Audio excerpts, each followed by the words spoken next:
আজ বোরিং সোয়া চাংস এর রান্নাকে বানাবো একটা ইউনিক স্টাইলে আর নাম দেব চিলি সোয়া চাংস। তো চলো কিভাবে বানাবো এই চিলি সোয়া চাংস খুব ইজি ওয়েতে তোমাদের সাথে শেয়ার করি। তো রান্নাটার পাশাপাশি থাকছে ছোট্ট কয়েকটা টিপস, তো ভিডিওটা পুরোটা দেখতে থেকো এবং এনজয় করতে থেকো। তো চিলি চিকেনের মতোই কিন্তু রান্নাটা কতটা হবে, তো চলো দেখে নেওয়া যায় কিভাবে কি বানালাম।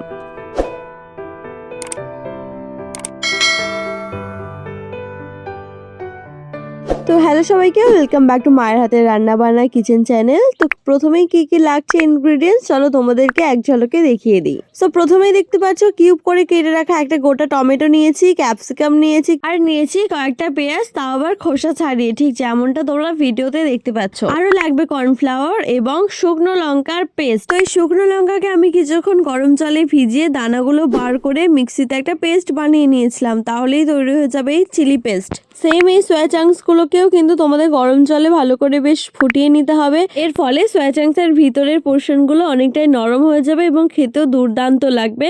তো একটু টাইম টেকিং, তোমরা কিন্তু হাতে একটু সময় নিয়ে এটাকে ফুটিয়ে নিও এবং তারপরে খুব ভালো করে জলগুলো নিকড়ে বার করে নিও। তো এবার কয়েকটা ইনগ্রিডিয়েন্টস আমি সোয়া চাংস এর মধ্যে মিশিয়ে নেব। যেমন এখানে আমি 3 চামচের মতো নিয়েছি কর্নফ্লাওয়ার, 1.5 চামচের মতো তেল, 1 চিমটে হলুদ গুঁড়ো, 1 চামচ লঙ্কা গুঁড়ো এবং 1 চামচ জিরা পাউডার। তো এই শুকনো মশলাকে কিন্তু খুব সুন্দরভাবে হালকা হাতের সাহায্যে প্রথমে মাখিয়ে নিতে হবে সোয়া চাংস এর গায়ে। খুব ভালো করে মাখিয়ে নেওয়ার পরে কিন্তু তোমরা চেপে চেপে সোয়া চাংস এর গায়ে এই মশলাগুলোকে মাখিয়ে নিতেই পারো, যার ফলে কিন্তু খুব সুন্দরভাবে সমস্ত মশলাগুলো সোয়া চাংস এর গায়ে লেগে যাবে। চেপে চেপে এই মশলাগুলো সোয়া চাংস এর গায়ে লাগানোর পরে ওটাকে আমি সাইডে রেখে দেবো এবং অপর দিকে কড়াইতে তেল গরম করতে বসাবো। এখানে ছোট্ট একটা টিপস তোমাদের সাথে শেয়ার করি, এই তেলটা খুব ভালোভাবে গরম হয়েছে কিনা সেটা বোঝার জন্য আমি কিন্তু সোয়া চাংস একটা ছোট্ট টুকরো তেলেতে দিয়ে দিলাম।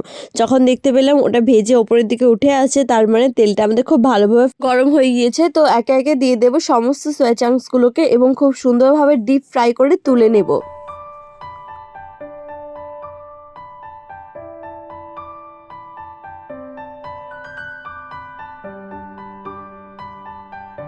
এবং অপরদিকে সেম কড়াই এবং সেম তেলেই আমি দিয়ে দেব রসুন এবং আদা কুচি। তো সেটা খুব ভালোভাবে নাড়ার পরে আমি দিয়ে দেবো একে একে পেঁয়াজ, টুকরো করে কেটে রাখা ক্যাপসিকাম এবং টমেটোটা কিন্তু আমি একটু পরে দেবো, কারণ এখনই যদি দিয়ে দিই সেটা কিন্তু অনেকটাই গলে যাবে।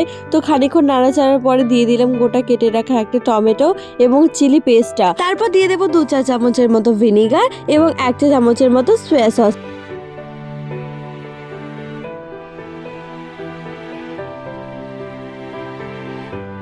তো এই ইনগ্রেডিয়েন্টসগুলোকে কড়াইতে খুব ভালোভাবে মিশিয়ে নেওয়ার পরে দিয়ে দেবো 2.5 চামচের মতো টমেটো কেচাপ। এখানে আরেকটি তোমাদের সাথে ছোট্ট টিপ শেয়ার করি, যেহেতু এটা ইন্দো চাইনিজ রেসিপি, সো তোমরা সবসময় মাথায় রাখবে এটা হাই টু মিডিয়াম ফ্লেমে রান্না করার কথা। সো এবার কিন্তু আমি এখানে স্বাদ অনুসারে লবণ এবং 1 চা চামচের মতো চিনি দিয়েছি। এরপর এই 2 চামচের মতো কর্নফ্লাওয়ারকে জলে গুলিয়ে নিয়ে দিয়ে দেবো কড়াইয়ের মধ্যে এবং সমস্তটাকে খুব সুন্দরভাবে মিশিয়ে নেব।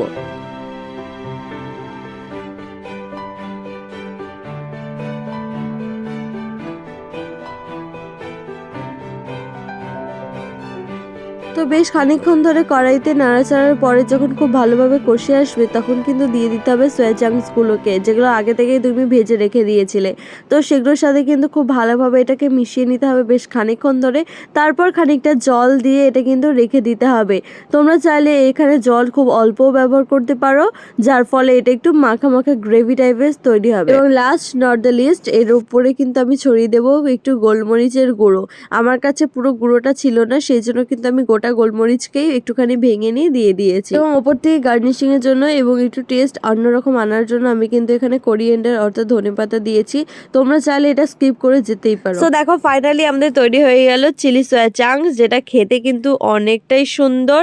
এবং কেউ বাচ্চা যদি সয়াবিনটা না খেতে চায়, তাহলে কিন্তু তোমরা তাদেরকে এইরকম ভাবে খাওয়াতেই পারো। তার ফলে কিন্তু ওরা অতটাও বুঝতে পারবে না যেটা কি রান্না হয়েছে। এবং সয়াবিন খাওয়া কিন্তু শরীরের পক্ষে খুবই ভালো, এবং যদি খেতে ভালো নাও লাগে কিন্তু এরকম ভাবে খাওয়াই যায়। সো আজকের রান্নাটা এই পর্যন্ত। তোমাদের কেমন লেগেছে অবশ্যই আমাকে কমেন্টে জানিও, এবং আরও এরকম নিত্য নতুন রান্না দেখার জন্য আমার চ্যানেলটিকে অবশ্যই সাবস্ক্রাইব করে রেখো, মায়ের হাতের রান্না বান্না। অবশ্যই তোমরা যদি সয়াবিন না খেতে চাও কিন্তু এটা মাস্ট ট্রাই করো, খুবই সুন্দর খেতে হয়েছে, লাইক চিলি চিকেন। আর আমার বোনও কিন্তু সয়াবিন খেতে একদমই পছন্দ করে না, তাকে কিন্তু এই টেকনিকেই আমরা বাড়িতে সয়াবিনটা খাওয়াই, এবং অবশ্য আমিও খেতে পছন্দ করি না, আমাকেও মা এরকমভাবেই খাওয়াতো।